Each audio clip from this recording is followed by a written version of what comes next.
Alright, now let's say that I'm going to talk about... First, I'm gonna unplug this so there isn't any feedback in the microphone. Should do well. Let's say that I want to talk about the topic of overabundance of information on the internet or on YouTube or any platform where you can basically educate yourself. First, I would describe the problem because that's the marketing framework. If you want to capture attention, you want to start with the problem and be descriptive about it. So let's say you're scrolling and you're searching for a solution to your problem. In my case, for how to grow a YouTube channel.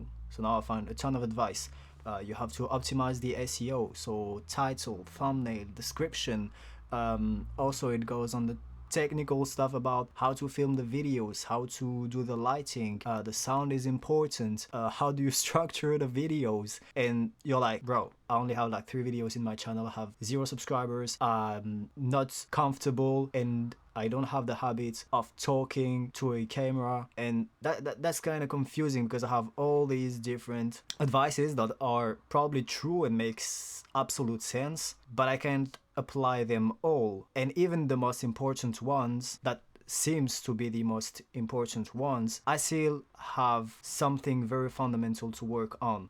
That was kind of a quick description of the problem, but I say I'm not like going full on the marketing, and I'm just going to tell you why, because that's the actual solution to the problem. Because all of this title, thumbnail, capture attention starts with the negative, the pain points, and starts with a bit of negativity to capture attention. This is marketing structure. Like, these are marketing frameworks to, you know, persuade people to do something about their problems. And usually what they are, the thing they can do for the problem is your call to action. They are going to ask you to solve their problem, to help them solve the problem. But regarding to YouTube or to filming videos, I went through all of these advice and steps that you have to take in order to optimize your videos and optimize your YouTube channel. But I didn't find that one most important thing, which is actually presenting yourself on camera. And I remember 1 year ago when I tried to search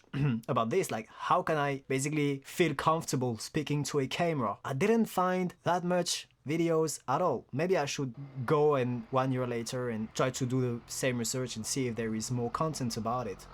But it feels like there is not enough advice that they all assume, let's say, rather, they all assume that you're already super comfortable on camera. And of course, like, if you know exactly what you want to talk about, and if you have an expertise, like, probably because they all target, probably because all these videos, or most of the videos, they target, so they did their homework, their marketing homework and their research, and they ended up targeting the business owners or the professionals who, like, they already know what they're talking about, or they already know their stuff. So they don't have to feel comfortable on camera because they just know what they are going to talk about. But what if you're not an expert in something, or not a business owner that have, you know, that knows his business and that can actually like describe you and has a lot to talk about, basically? What if you're just here and you just have your problems that are not sorted out yet, but you don't want to procrastinate on starting a YouTube channel because you've been procrastinating already all these years? So that's a paradox here, because yes, YouTube is a search engine, so it is very effective at presenting the right content to the right people if you know what you're doing. But at the same time, if you're a beginner, you don't have everything sorted out. Just like most people, but when you're a beginner, for sure, you don't have everything sorted out or figured out. So how do you go about being a beginner and not having a clear expose, a clear presentation, or a clear something to say? You don't have an extensive research or an extensive knowledge to present.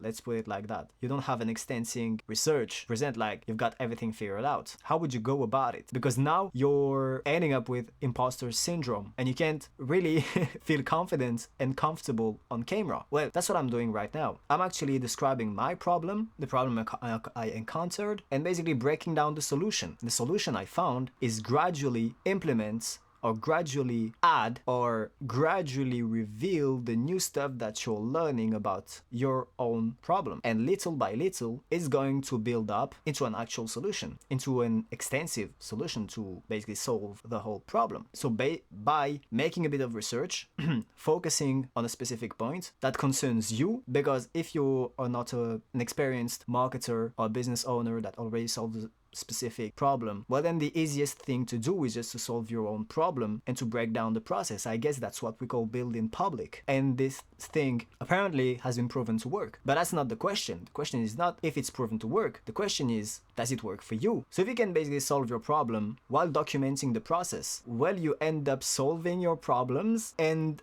building the momentum and the leverage so people can be presented to you solving your problem. So what can it can only lead to exponential, no, I don't want to go into complicated like concept, or it's not really relevant, but it can only lead to a positive outcome, because now the people who are already searching for it, they're gonna find this. And if you're doing a good job at referencing and optimizing and breaking down your problem and putting in description and frame your videos in an engaging way, etc., etc., only then, once you identified your own problem and you've been able to gradually improve the understanding of the problem and implement the solution video by video, day by day, then people are gonna find this out. And chances are that people maybe are the same stage as you, or they are like one step behind, and are gonna find this interesting. So the thing is just taking the process and implementing it little by little, every step, better and better and better. That's basically Kaizen, consistent improvement. Bro,